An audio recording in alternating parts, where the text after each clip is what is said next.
Regardless of what the future holds for software developers, one thing is for certain.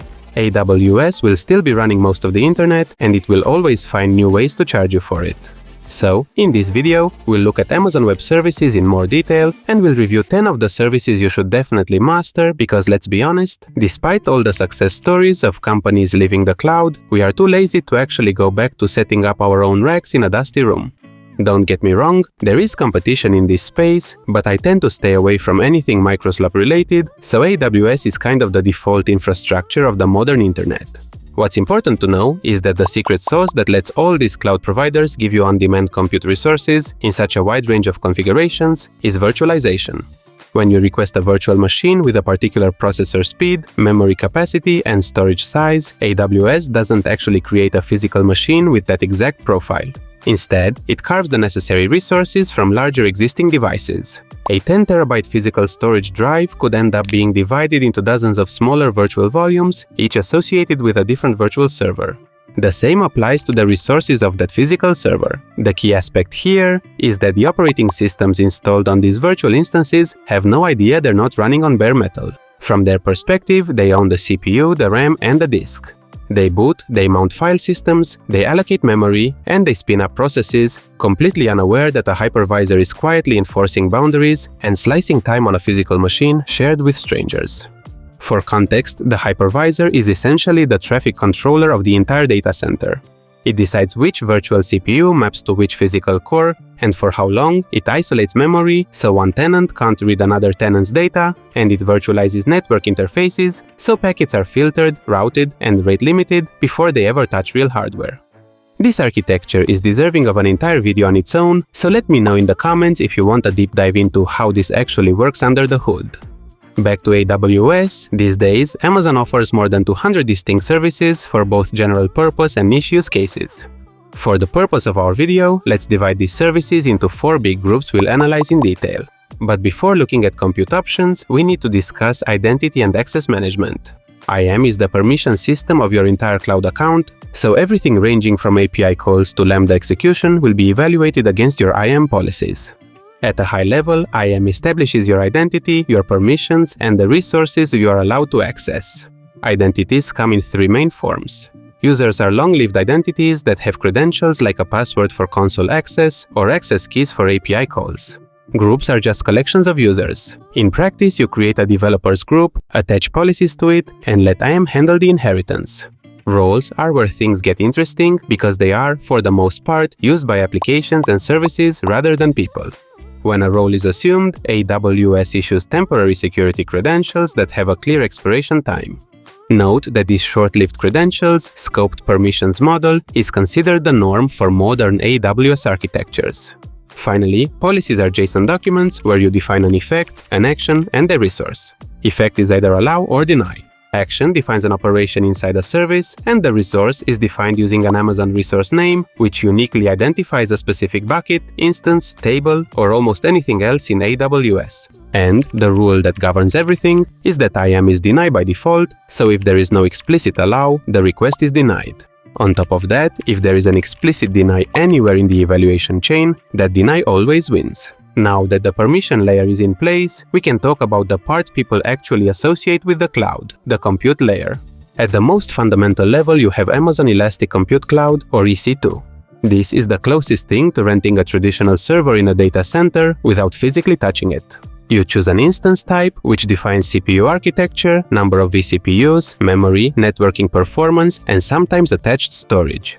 You then choose an operating system, click launch, and minutes later, you can SSH into a machine that behaves exactly like a server you installed in a rack yourself.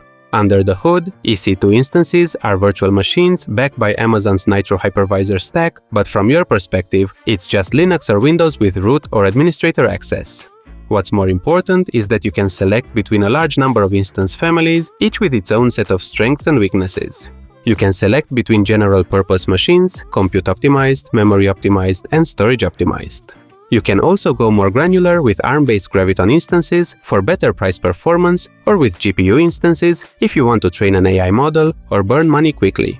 Pricing models also matter with on-demand for flexibility, reserved instances for commitment, and spot instances if you enjoy gambling with interruption notices. EC2 is powerful because it's primitive, but if you don't want that level of control, AWS offers Lightsail, which is essentially EC2 with training wheels. This service is positioned as a virtual private server for small apps, blogs, or side projects.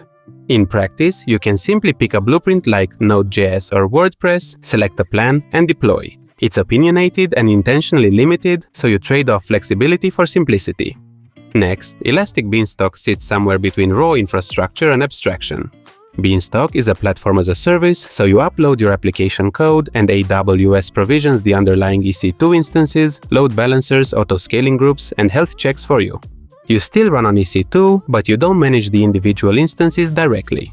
Once you define an environment, Beanstalk handles deployment strategies, rolling updates, and scaling rules. It's useful when you want managed infrastructure without fully giving up the VM model. However, Beanstalk never became the dominant abstraction layer because containers and Kubernetes absorbed much of that mental space. Developers either wanted full control with EC2 or full abstraction with Serverless. And this brings us to AWS Lambda, which removes the concept of servers entirely. So instead of instances, you simply update code as a function and define triggers like HTTP requests via API gateway, S3 upload events, schedule jobs or messages in a queue. AWS executes your function in response to events and charges you based on execution time and memory allocation measured in milliseconds. Behind the scenes, there are still servers and containers using virtualization, but it is all abstracted away. A big appeal for this model is that scaling is seamless and automatic. If one request comes in, one execution environment spins up. If 10,000 requests arrive simultaneously, Lambda scales horizontally, subject to account limits. Once you understand compute, the next layer that quietly eats your budget is storage. And, of course, at the center of AWS storage sits Amazon Simple Storage Service. The first thing you need to know is that even though it looks like you can organize your documents in files and folders, this is not a traditional file system. S3 is an object storage solution where you store objects inside buckets, each object identified by a unique key. An object is just data plus metadata. It could be an image, a video, a JSON file, a backup archive, or the static asset of your entire frontend. S3 is massively durable by design. AWS advertises 11 nines of durability, which means your data is replicated across multiple devices and facilities within a region. A lesser-known fact is that S3 also supports storage classes with a standard mode for frequent access, intelligent tiering if you don't want to think too hard, and infrequent access for data you only touch occasionally, and that naturally leads to the next service. For cold storage and long-term archiving, AWS offers Amazon S3 Glacier. Glacier is designed for data you rarely access but cannot afford to lose. Think compliance archives, historical logs, and backups you hope you never need. The cost per gigabyte is significantly lower than standard S3, but retrieval is not instant, so, depending on the tier you choose, restoring data can take minutes or hours. Both S3 and Glacier assume your data already lives in the cloud, but sometimes your data is sitting on premises in a data center, in a basement, or in some forgotten rack that nobody wants to decommission. This is where Snowball comes in. Snowball is essentially a rugged physical device that AWS ships to you. You load terabytes or even petabytes of data onto it locally, then ship it back to AWS. They ingest the data directly into S3 or Glacier inside their infrastructure. Moving 500 terabytes over a standard connection could take weeks or months, so with Snowball, sometimes the fastest network is still a truck. After computing and storage, the next pillar you need to understand is databases. The default choice for most applications is Amazon Relational Database Service.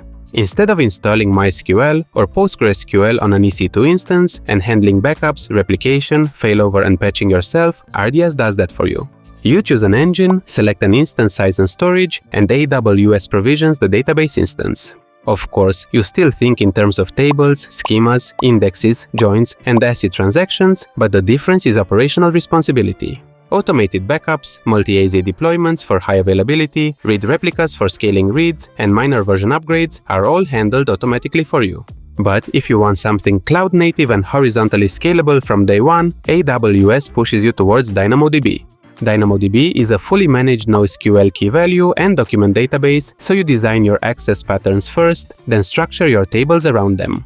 In DynamoDB, everything revolves around the primary key. You define a partition key and optionally a sort key. The partition key determines how data is distributed across physical partitions under the hood. That distribution is what gives DynamoDB its horizontal scalability. If your partition key design is poor, you create hot partitions. If it's well designed, your workload spreads evenly across the infrastructure and scaling becomes almost invisible. Finally, when it comes to networking, everything in AWS lives inside a virtual private cloud. Amazon Virtual Private Cloud is your logically isolated network inside a region. Here, you'll define an IP address range, create subnets, attach route tables, configure internet gateways, and add gateways and security groups. From a conceptual standpoint, this is your data center network, except it's defined in JSON and provisioned through an API. There are a lot of fascinating concepts we could explore here, so please let me know in the comments if you are interested in more deep dives on DevOps topics. And before wrapping things up, here is your awesome trivia for the day. Before S3 was launched, the project was internally called Amazon Storage Service, but the team realized that the acronym might be problematic, so they quickly pivoted to Simple Storage Service to avoid a decade of jokes.